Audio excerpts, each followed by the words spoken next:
Capítulo 32, el fin de una era, el comienzo de otra. La cena en el castillo Stormbride transcurría en medio de una atmósfera de lujo y expectación.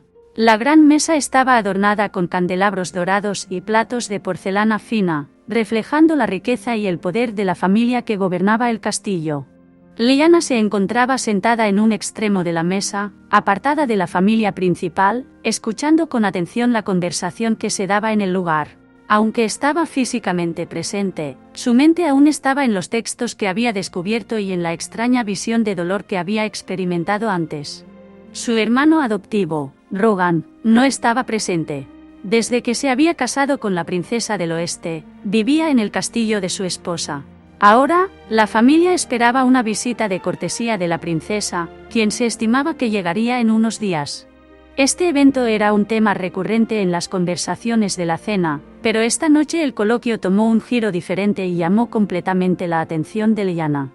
Inicial Alentir, dijo de repente su padrastro, captando la atención de todos los presentes. Parece que hay noticias interesantes del sur. El duque Aedan Stormbride, con un tono de desprecio en su voz, explicó mientras cortaba un trozo de carne. Una nueva reina, sí, una mujer, ha conquistado las tierras del sur, y se hace llamar la emperatriz Derial. Mis informantes me han dicho que posee un impactante ejército de indígenas dinamis, y que ha reconquistado la ciudad de Sabla Urbo con poco esfuerzo. Lyanna sintió un estremecimiento recorrer su cuerpo al escuchar ese nombre. Era claro que su padrastro despreciaba a la mujer y la pelirroja supuso que no era simplemente porque había unificado todo Erial bajo su mando. Una mujer ha conquistado todo un continente. ¡Wow! Eso sí que es una proeza. ¿Cómo será? ¿Y por qué mi padrastro parece tan consternado? ¿Tal vez piense que la nueva emperatriz querrá conquistar los cardinales? Se cuestionó internamente. Había algo en el tono con el que Aedan hablaba de Inisel que a Lyanna le resultaba intrigante. ¿Una mujer? ¿Será mayor para cometer semejante hazaña?, comentó Lady Stormbride, su expresión asombrada y consternada. El padrastro de Lyanna asintió, con el rostro pensativo. Es joven, apenas alcanza los 25 años. Eveline perdió por unos segundos la compostura y se alarmó ante lo revelado. ¿Qué?, exclamó, pero pronto carraspeó y se serenó. ¿Cómo es posible? ¿Reconquistar una ciudad? ¿Unificar Erial? ¿Una mujer no pudo haber hecho eso? Aedan dejó sus cubiertos y miró intensamente a su esposa. Contaba con un apoyo impredecible. Comenzó el señor Stormbride. Dicen que posee criaturas mágicas a su disposición. Esbozando una sonrisa burlona, el padrastro de Lyanna inmediatamente negó con la cabeza. Aunque sé que son majaderías del sur. La madrastra de Lyanna esbozó una sonrisa dichosa, que pronto se convirtió en una risa desdeñosa. Supongo que son así de inútiles en el sur. Mirad qué mal va su gobierno, que hasta una simple muchacha ha conseguido conquistarlos. Sosegando su risa, Eveline prosiguió con convicción. ¿Criaturas mágicas? Cada vez están más locos en Erial. Lyanna, quien había escuchado con más interés la conversación desde que se mencionó el nombre de criaturas mágicas, no pudo evitar intervenir. Disculpe, padrastro. ¿Puedo hacerle una pregunta? Aedan la miró con una expresión de desagrado que rivalizaba con la de su madrastra. El silencio se hizo en la sala, roto solo por las respiraciones de los presentes y el vaivén de las antorchas en las paredes. ¿Cómo te atreves?, comenzó Eveline, pero Aedan la interrumpió con un gesto de su mano. Claro, hijastra. Pregunta. Lyanna asintió, ligeramente sorprendida de que su padrastro le concediera fácilmente el permiso para expresarse. Usted mencionó que ella posee criaturas mágicas. ¿Qué tipo de criaturas mágicas?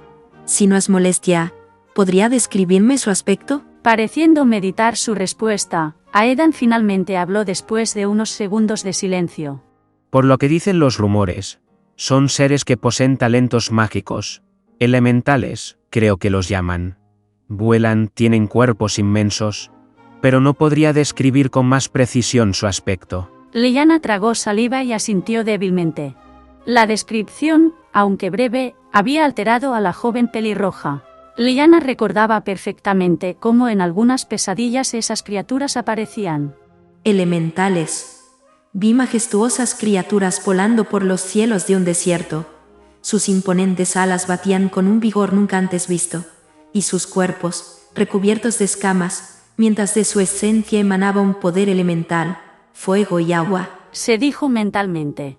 Mientras repasaba sus recuerdos, su madrastra comentó: Son simplemente supersticiones, tonterías, si me permitís. Pero no os preocupéis, esa muchacha no durará mucho en el trono. Siendo mujer, su destino es fracasar, dijo, tomando un sorbo de vino. Henry, quien escuchaba discretamente la conversación, intervino con astucia. Padre, ¿cree que esa emperatriz de Rial vendrá a atacar los cardinales? Preguntó, con curiosidad brillando en sus ojos. El duque de Stormride negó con la cabeza, una sonrisa de autosuficiencia jugando en sus labios. Erial no tiene nada que hacer contra los 3 continentes, Henry. Y menos ahora que hemos enviado una expedición militar al norte para ayudar al gremio a controlar los ataques de los mineros rebeldes y reabrir finalmente las minas. Y Nisal Alendir no es más que una mosca molesta sobre la comida. Una mosca que, si estorba demasiado, será aniquilada de un guantazo. Lyanna escuchaba todo con gran interés, intentando no mostrar demasiada emoción. Sin embargo, sus pensamientos eran un torbellino de preguntas y sospechas. La idea de una emperatriz que gobernaba con criaturas mágicas inundaba su corazón de posibilidades y esperanzas. ¿Podría la tal Inisel tener alguna conexión con sus pesadillas? Mientras la conversación continuaba, Lyanna permaneció en silencio, reflexionando sobre lo que había escuchado. No podía evitar sentir una conexión con esta misteriosa emperatriz del sur. Sus pensamientos volvían una y otra vez a la visión que había tenido horas antes ese día. El intenso fuego, el dolor y la tristeza. ¿Podría estar relacionado de alguna manera con Inisel y sus elementales? La cena continuó con serenidad, interrumpida solo por el murmullo de las conversaciones familiares. El brillo de las velas iluminaba la mesa, reflejándose en la plata de los cubiertos y el cristal de las copas, creando un resplandor cálido y acogedor. De repente, la gran puerta del comedor se abrió de golpe, y un mensajero entró con el rostro pálido y el aliento entrecortado. Aedan se levantó con furia evidente en su mirada.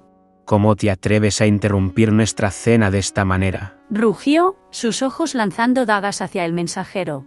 El hombre, con un ligero tartamudeo por el miedo y la emoción, intentó hablar. Su Alteza. Balbuceó. Traigo noticias urgentes. La esposa de su hijo mayor, Su Alteza Belina Belmont. Su barco naufragó camino a Stormride. Creen que no sobrevivió al accidente. El anuncio del mensajero cayó como un mazazo sobre la familia. Lyanna dejó caer los cubiertos que sujetaba, causando un ruido sordo en el comedor. El sonido resonó en el silencio tenso que se había apoderado del ambiente. Henry miró a su hermanastra con seriedad, intentando captar su reacción. La madrastra de Lyanna frunció el ceño y la reprendió inmediatamente. Niñata, ¿cómo puedes ser tan descuidada? Una dama no deja caer así sus cubiertos, dijo con voz cortante. Pero Lyanna no escuchó la reprimenda. Su mente estaba enfocada en el nombre de Evelina Belmont y en la tragedia que acababan de escuchar.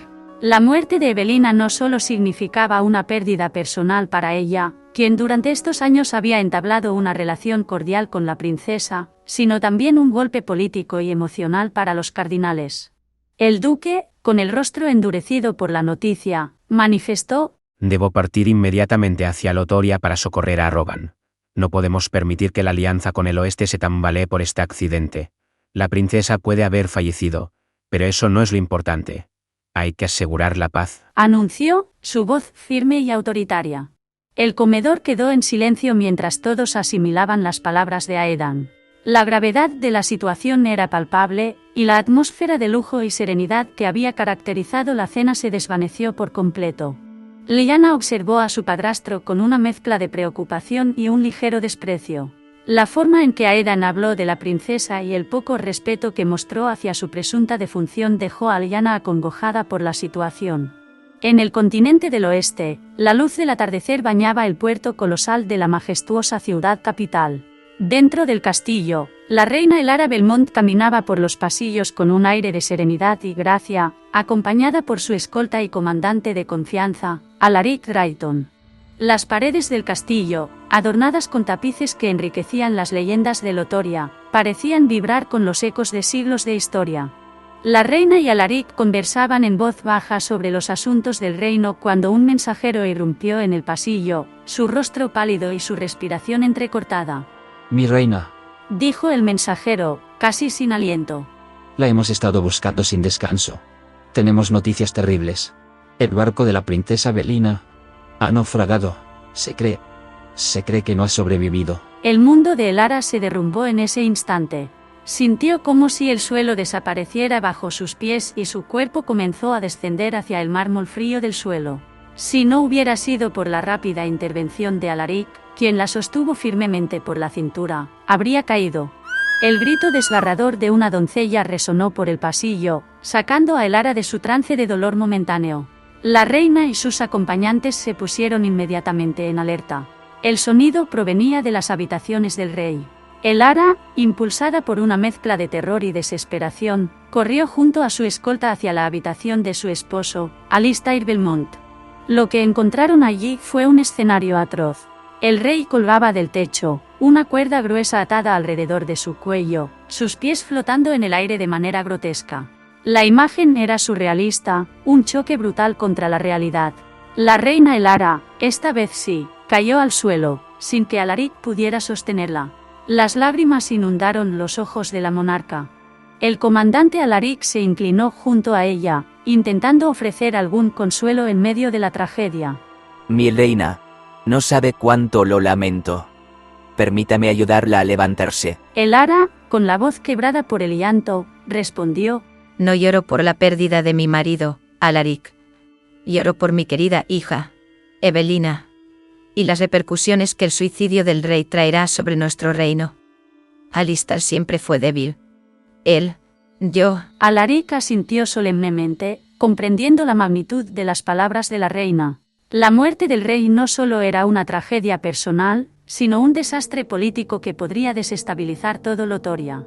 La noticia del suicidio del rey se esparciría como fuego, sembrando dudas y desconfianza entre la nobleza y el pueblo. El cuerpo del rey fue bajado con cuidado y llevado a una sala privada, mientras la reina permanecía en el suelo, su dolor palpable en cada sollozo. Alaric, con una determinación renovada, comenzó a organizar a los guardias y al personal del castillo para asegurar que las noticias fueran manejadas con la mayor discreción posible. Sabía que necesitaban tiempo para preparar una declaración oficial y evitar el caos. Elara, aún en el suelo, miró a su alrededor. El esplendor del castillo parecía haber perdido su brillo. Los rostros de los sirvientes y guardias reflejaban la misma mezcla de shock y tristeza que ella sentía. Levantándose con la ayuda de Alaric, se dirigió hacia una ventana cercana. Miró al horizonte, donde el sol comenzaba a descender, tiñendo el cielo de tonos anaranjados y rojizos. En ese momento, sintió el peso del reino sobre sus hombros más que nunca. Mi niña. Mi niño. Susurró. Ambos ya no están a mi lado. Las lágrimas silenciosas descendían por su rostro, mientras sintió cómo una mano se posaba suavemente en su hombro. Ha naufragado, mi reina. Todavía no está perdida. Mandaré una escuadra a explorar la zona. Otros han sobrevivido situaciones similares. No hay que perder la esperanza. La reina se giró y sin dudarlo abrazó a su comandante con fuerza. Las palabras del hombre habían despertado un incandescente fuego en ella, fuego que ardía con la esperanza de encontrar a su hija. Tienes razón, Alaric. No puedo darla por perdida aún. Ella ha naufragado, y no sabemos nada más. ¿Quién sabe? Puede haber alguna esperanza, ¿verdad? Por favor, Alaric, intenta encontrar a nuestra pequeña. El comandante asintió y ambos se quedaron así, abrazados bajo la cálida luz del sol poniente que se filtraba por la ventana.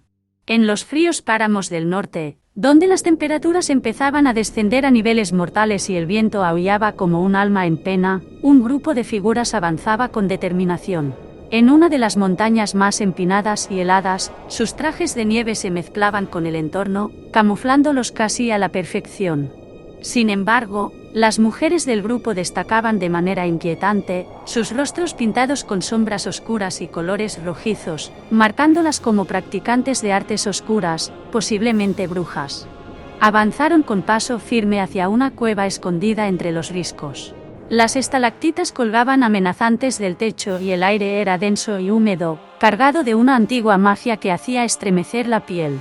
Se adentraron en zonas donde los mineros del gremio del norte nunca se atrevieron a ir debido a supersticiones y miedos. Tras una larga caminata, al fondo del túnel, apareció un extraño mural. La pared, helada ligeramente por las bajas temperaturas, estaba llena de grabados misteriosos, probablemente realizados por antiguos mineros. Una de las brujas, sin vacilar, se sacó un abalorio que colgaba de su cuello y se acercó a un punto en concreto del mural. Allí insertó el amuleto en una ranura, su forma encajando perfectamente. El mural crujió y, de repente, una insólita luz rodeó las inscripciones de la pared. La cueva tembló ligeramente y el mural comenzó a desplazarse, revelando un pasillo lóbrego y oscuro. Las brujas hicieron señales a sus compañeros para que avanzaran, y el grupo pronto se deslizó a través del umbral que dejó el mural. Finalmente, llegaron al final del pasillo, donde un enorme marco metálico, oscuro y extraño, se erguía como una puerta ominosa que prometía conectar su mundo con otra dimensión. Las brujas intercambiaron miradas y asintieron, preparándose para cumplir con la voluntad de su señor, Tenebris Mortem. Con manos temblorosas por la excitación y ojos brillantes de fervor, comenzaron a conjurar un ritual antiguo. Sit vita antex, que la vida se extienda ante el poder de la oscuridad, que en su sombra, una nueva era nazca, y la luz se filtre en los rincones más recónditos. Allá, en el otro mundo, invocamos a los siervos de nuestro Señor. Traspasen los límites de nuestros mundos. Usen el hilo que teje Tenebris Mortem para guiarlos en la oscuridad. Venid, venid. Sus palabras eran susurros de una lengua antigua, sus movimientos precisos y coreografiados, una danza oscura que resonaba con poder en las paredes de la cueva. El portal se iluminó con un resplandor azul eléctrico, lanzando sombras inquietantes sobre las paredes rocosas. De repente, del centro del portal emergió un ser sin vida, un espectro etéreo con ojos azulados que irradiaban una maldad infinita. Su figura se movía con pesadez, como si el mundo de los vivos fuera demasiado denso para que la criatura pudiera permanecer mucho tiempo. Las brujas sonrieron con satisfacción oscura al ver cómo el espectro de la oscuridad cayó al suelo y se deshizo en una bruma azulada. Una de las brujas, la líder del grupo, alzó la voz con un tono sombrío y reverberante. La reconquista de nuestro Señor está próxima. Cuando la Dorvalis despierte, y sus poderes liberen al mundo de la oscuridad que ha cegado los ojos de todos, entonces los espectros podrán caminar por este mundo, y purificarlo. Que los mortales se preparen, pues pronto la muerte vendrá a reclamar la vida. El eco de sus palabras resonó en la cueva, mezclándose con el silbido del viento exterior. El portal seguía brillando con un azul intenso y desde el otro lado se podía percibir una tierra helada, sin vida. Ningún otro espectro osó salir del portal, pues sabían que su momento era próximo, pero todavía no podían ejercer la voluntad de su señor. Las brujas, satisfechas con su trabajo, se dieron la vuelta y comenzaron a salir de la cueva, sus pasos seguros y sus expresiones tenebrosas. Mientras se alejaban, se percibía el presagio de un cambio, la llegada de una nueva era. El aire frío del exterior los envolvió nuevamente, pero la satisfacción de cumplir con su enmienda les daba un calor perverso. Sabían que habían iniciado algo que no podría ser detenido fácilmente.